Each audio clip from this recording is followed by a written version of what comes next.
Jadi berbicara terkait kebutuhan, total 1 juta guru itu merupakan total potensi kebutuhan tenaga guru berdasarkan data Dapodik. Tetapi dari segi pengusulannya, semuanya dikembalikan lagi pada kewenangan masing-masing instansi daerah. Jadi totalnya itu yang masuk tidak sejumlah 1 juta. Jadi dari segi prosesnya, instansi daerah mengusulkan kepada Menpan, kemudian Kementerian Pan-RB melakukan validasi dan melakukan penetapan. Totalnya sampai dengan cut off 25 Juni ini hanya sekitar 522.486 formasi saja, begitu Mas. Kalau untuk mekanismenya tentu dibedakan dong antara P3K jabatan fungsional lain dengan P3K guru, begitu. Kalau untuk P3K guru sendiri itu ada 3 kali seleksi Mas, karena yang pertama orang-orangnya yang mendaftar itu akan dibedakan antara masing-masing seleksi, begitu. Nah kemudian untuk proses-proses tahapan yang harus dilalui itu tentunya yang pertama, pelamar wajib membuat akun pada SSC ASN dan melengkapi persyaratan sesuai dengan kebutuhan. Itu untuk mandatory yang harus dilakukan di awal. Nah, kemudian yang kedua, kita udah memasuki nih proses seleksi administrasi sudah lewat, kemudian seleksi kompetensi. Nah, pada seleksi kompetensi ini kita hanya bisa diikuti oleh guru XTHK 2 dan guru non ASN yang mengajar di sekolah negeri saja, begitu. Nah, untuk ketentuannya kita ambil contoh kasus saja ya. Misalkan saya di sini merupakan guru non ASN yang mengajar di sekolah negeri, sementara Mas Dika itu adalah guru XTHK 2. Kita sama-sama bisa mendaftar nih di seleksi yang pertama. Nah, hanya saja kita harus melamar sesuai dengan unit penempatan tempat kita mengajar existing sekarang. Jadi saya ambil contoh nih, saya di sini mengajar sebagai guru bahasa Inggris pada sekolah X di Provinsi DKI Jakarta. Sementara Mas Dika itu merupakan guru nih, guru apa ya? Misalnya kita ambil contoh guru bahasa Indonesia, bisa kan? Itu di sekolah Y di Provinsi DKI Jakarta. Sama-sama di DKI jadi ya? Betul, ini hanya untuk satu instansi saja, jadi tidak diperbolehkan di seleksi pertama ini untuk pindah instansi. Jadi kita nanti pertama yang harus kita lakukan adalah kita cross check apakah kebutuhan itu ada di seleksi. Untuk yang pertama ini kita harus lihat apakah dari instansi juga itu memiliki kebutuhan jabatan guru bahasa Inggris pada sekolah X di Provinsi DKI. Sama halnya dengan Mas Dika, juga harus mengecek nih kalau kebutuhan guru bahasa Indonesia itu ada tidak di instansi sekolah Y di Provinsi DKI. Itu nanti setelah kita cross check, kalau memang ada, maka kita akan langsung mendaftar pada sekolah tersebut. Dan di seleksi pertama? Di seleksi pertama. Tapi saya tidak bisa mendaftar di sekolah X. Kalau kebutuhannya tidak ada, jadi kita harus cross check. Tadi untuk skenarionya kalau kebutuhannya ada, maka pelamar bisa langsung mendaftar.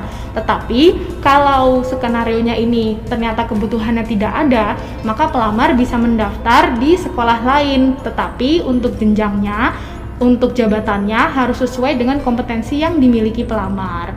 Itu untuk yang seleksi pertama. Jadi tadi yang saya maksud dengan kualifikasi dan kompetensi itu adalah kualifikasi yang dimiliki sesuai dengan ijazah atau sertifikat pendidiknya, Mas. Begitu. Jadi nanti kita sudah melewati nih seleksi pertama. Ini juga harus jeli nih ya. Jadi kita harus rajin-rajin cari tahu kira-kira di unit kerja kita itu butuh nggak sih apa yang kita mau lakukan sebagai P3K gitu. Betul. Khususnya P3K guru ini. Betul. Nah, kita udah lewat nih seleksi yang pertama. Kita lanjut di seleksi yang kedua. Saya ambilkan contoh bahwa saya di sini bisa lolos nih, tapi ternyata Mas Dika kurang beruntung, belum bisa lolos. Maka skenario yang dilakukan selanjutnya adalah saya bisa langsung melakukan pemberkasan NIP. Terus kemudian sedangkan Mas Dika di sini harus mengikuti seleksi selanjutnya apabila memang ingin mengikuti. Tetapi saingan Mas Dika akan bertambah lagi.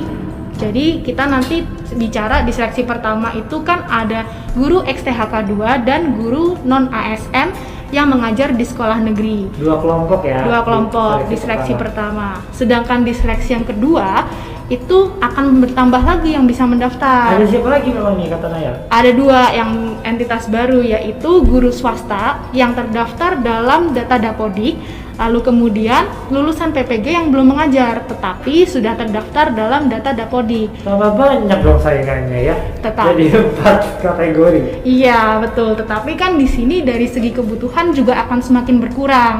Kita ambil contoh nih di Provinsi DKI itu akan membuka sekitar 13.000 maksud saya 13.000 kebutuhan. Dari seleksi pertama tentunya sudah akan ada yang lolos dong, dan kita harus memilih jabatan yang belum ada peserta yang lolos di seleksi kedua itu. Kita ambil contoh dari 13.000 itu sudah lolos sekitar mungkin separuhnya nih. Jadi nanti misalnya sudah lolosnya 6.000, berarti masih ada sekitar 7.000 kebutuhan yang bisa dilamar oleh peserta, begitu. Itu tadi kita berbicara terkait dengan tata cara melamarnya. Dari segi kompetensinya masih sama, bahkan di sini Mas Dika bisa nih nanti dalam seleksi yang kedua, Mas Dika itu kalau misalnya ingin menggunakan tabungan nilai ini dari seleksi yang pertama, kita ambil contoh ternyata nilai Mas Dika itu lebih tinggi pada saat seleksi pertama dibanding seleksi kedua, maka Mas Dika bisa memilih nilai mana yang akan digunakan dalam pemeringkatan di seleksi kedua. Tetapi ada syaratnya. Jadi, Mas Dika harus memiliki kompetensi dengan jabatan dan unit satuan pendidikan yang dilamar itu sama. Jadi misalnya di seleksi pertama itu Mas Dika mendaftar pada jabatan guru bahasa Indonesia di SMA A.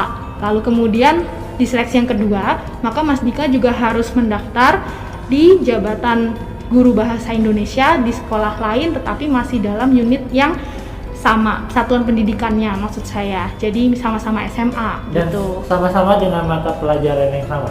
Betul, sesuai dengan kualifikasi dan kompetensi sertifikasi pendidikan yang dimiliki Mas Dika. Saya lanjutkan untuk seleksi yang ketiga. Jadi pada intinya nih sama nih seperti seleksi yang kedua, tata caranya, siapa yang bisa mendaftar, mekanisme seleksinya sama. Tetapi di sini kita dibebaskan nih Mas untuk mendaftar semua di seluruh wilayah Indonesia.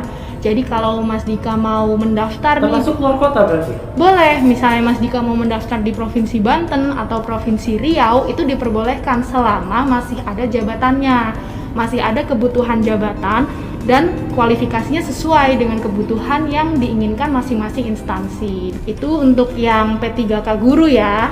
Sedangkan kita sekarang berbicara terkait dengan P3K untuk jabatan fungsional lain di luar guru gitu. Kalau untuk tahapannya itu hampir sama antara pelamaran, terus kemudian melengkapi dokumen persyaratan, tetapi seleksinya hanya sekali saja. Jadi pelamar setelah seleksi administrasi akan melaksanakan seleksi kompetensi, lalu kemudian dan seleksi wawancara, pengumuman hasil seleksi, langsung tuh setelah itu kalau lolos ya, langsung diangkat menjadi P3K